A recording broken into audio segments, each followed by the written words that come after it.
the Ottoman Turks. The Ottoman Turks, or Osmanli Turks, were the Turkish-speaking population of Ottoman Empire. They take their Turkish name, Osmanli Devleti, from Osman I, the founder of the dynasty that ruled the Ottoman Empire for 620 years. In 1451, Sultan Mehmed II, at the age of 19, succeeded his father Murad II. Sultan Mehmed II devoted himself to strengthening the Ottoman navy, and in the same year made preparations for conquering Constantinople. Sultan hired Hungarian engineers to design and build cannons which shot 1 mile away and fired balls weighing more than a ton in order to bring down the wall of Theodosius. The cannon built was 26 feet long, and it took 60 oxen to pull one cannon and approximately 400 men to operate it. Sultan Mehmed II began the siege on Constantinople on 6th April 1453 with an army of 80,000 to 200,000 and a navy of 320 vessels. Mehmed's army surrounded Constantinople by sea and land. Soldiers were getting close to the city through land and sea. Arrows with a speed of 240 kilometers were targeting the besieged. Cannons were bringing down the walls of Theodosius too. This went on for nearly 40 days. Knowing that the Golden Horn was blocked by a chain and defended by 28 warships, on 22nd April, transported ships overland by paving a path from oil tree branches and placed them into the gulf behind the enemy ship. After more than a month of fighting, Sultan soldiers were beginning to lose hope. The night before the final assault, Sultan Mehmed II compared the ways that worked and the ways that did not work. On the morning of 29th May 1453, Sultan Mehmed II called for Azan. This was not a regular prayer session for religious reasons, but a tactic. When the Byzantine forces saw the entire Ottoman army got on their knees to pray, the Byzantine army witnessed how united the Ottoman Turks were, and this worried them. As Eversley put it, their minds were defeated before their bodies. The first group of Ottomans who entered the city were killed. This made others to retreat. Witnessing this, the Sultan encouraged his soldiers. Soon after the Sultan's encouragement, the Muslims broke the wall and entered the city. Constantinople, the land of Christians, fell into the hands of the Turks. Mehmed II renamed the city Istanbul. The Ottoman Turks blocked all land routes to Europe by conquering the city of Constantinople, the capital city of Byzantine Empire, which led to geographical discoveries. Christopher Columbus, 1451 to 1506.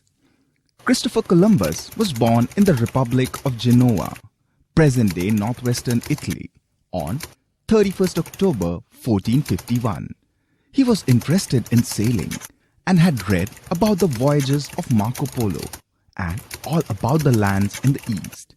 What fascinated Columbus about the East was the different kind of spices which were rare in Europe. He wanted to travel to these lands from the West and become rich one day. But nobody was prepared to sponsor this long trip. Finally, the Queen of Spain agreed to help him. On August 3, 1492, Columbus set sail from Palos, Spain. He took with him a crew of 100 men and 3 ships, the Nina, the Pinta, and the flagship Santa Maria. 3 days into the journey, on 6th August 1492, the rudder of Pinta broke down, rendering the ship disabled.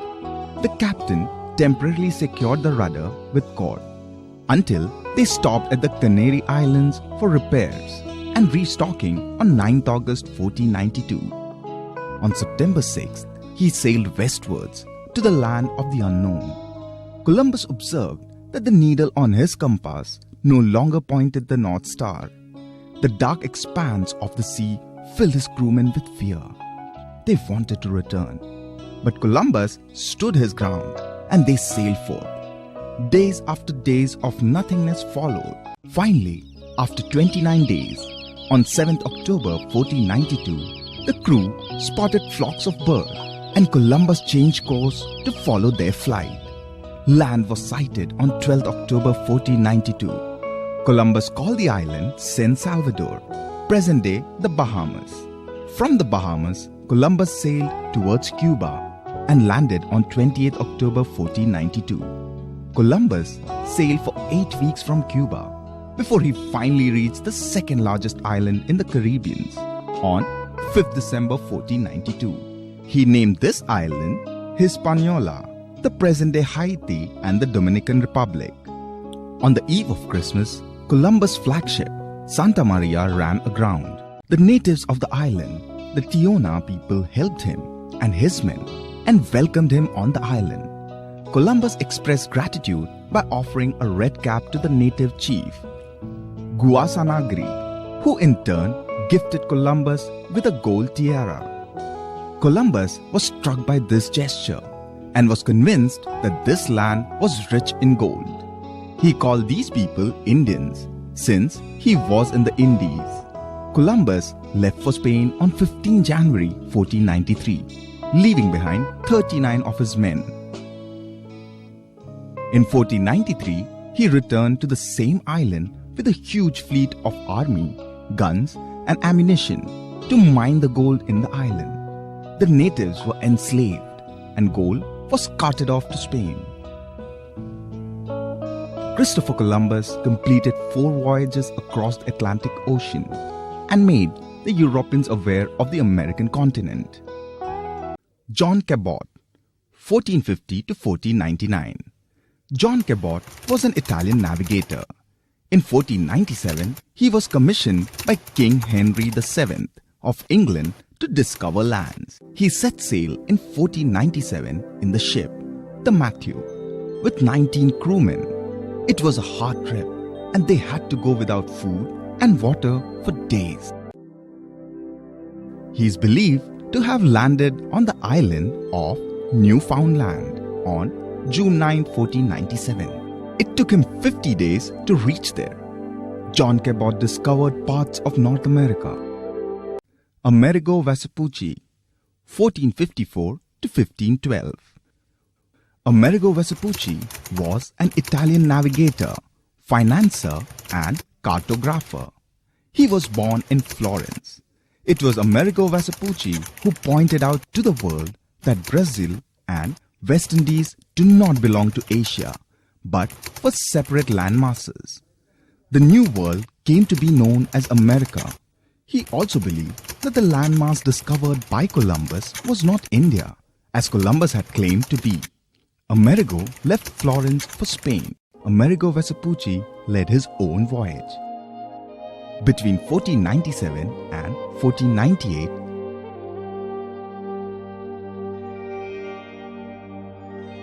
he reached the coastline of America before Columbus.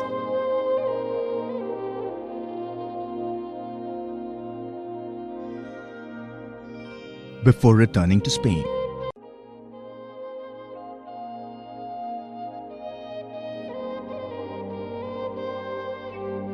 In his second voyage, Vespucci traveled the coast of Brazil, Suriname, and Venezuela before returning to Spain. In 1501,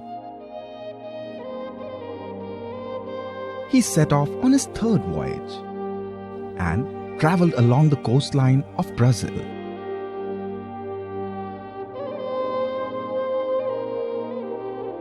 Africa before returning to Spain. Between 1503 and 1504,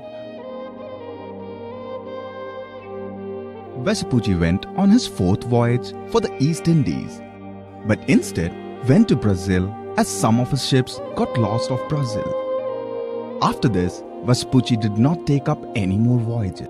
These explorers helped England set up 13 colonies in the east coast of North America.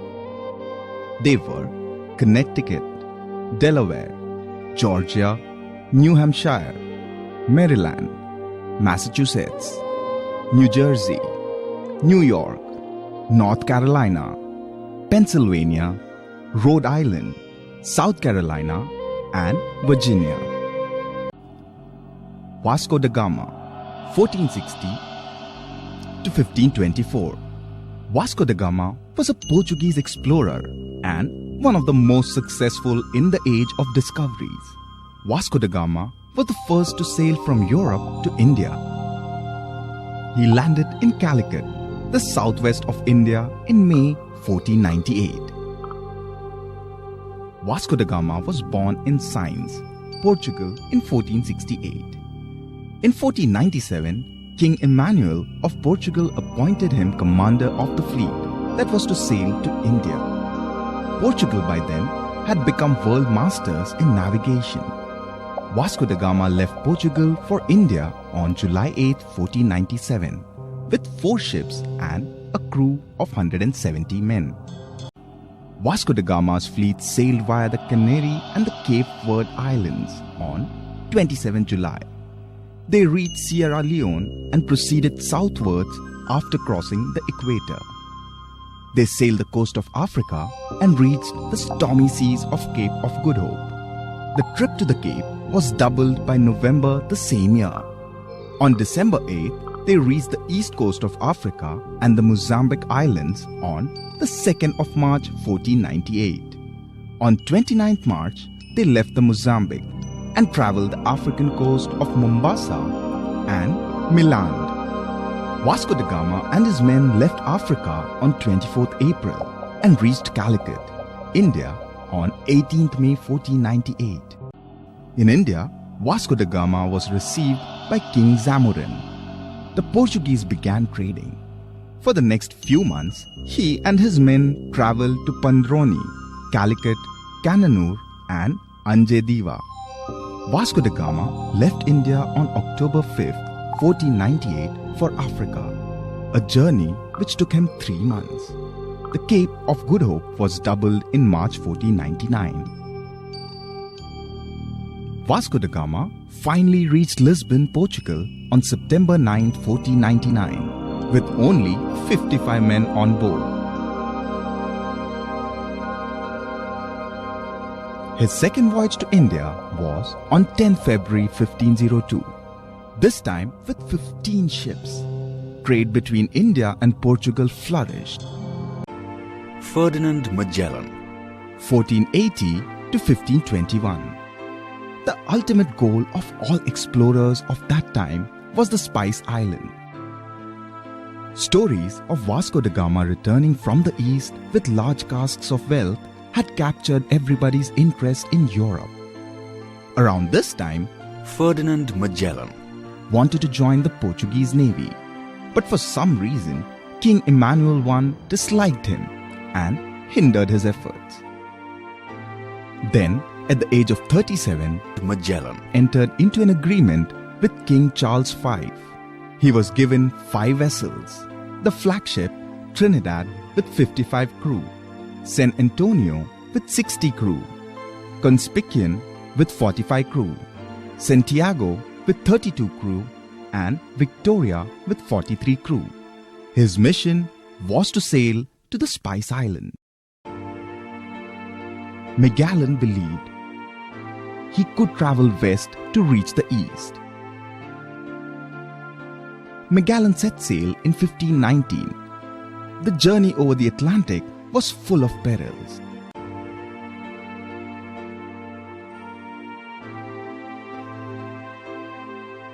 After much hardship, the fleet reached the tip of South America. Thereafter, the journey became more dangerous, as they had to cross the straits, later named the Magellan Straits. This narrow, natural waterway between the Atlantic and the Pacific is difficult to navigate because of unpredictable winds and currents. Magellan's fleet took 38 days to slowly navigate these straits. In March 1521, they arrived at Guam. After stocking with fresh food, they took course for the Philippines. Unfortunately, While trying to seize one of the islands, Magellan was killed in the struggle. His men continued further on 2 ships towards the Spice Islands. On September 15, 1522, only 1 ship, the Victoria, reached Portugal. This was the first ship to circumnavigate the world.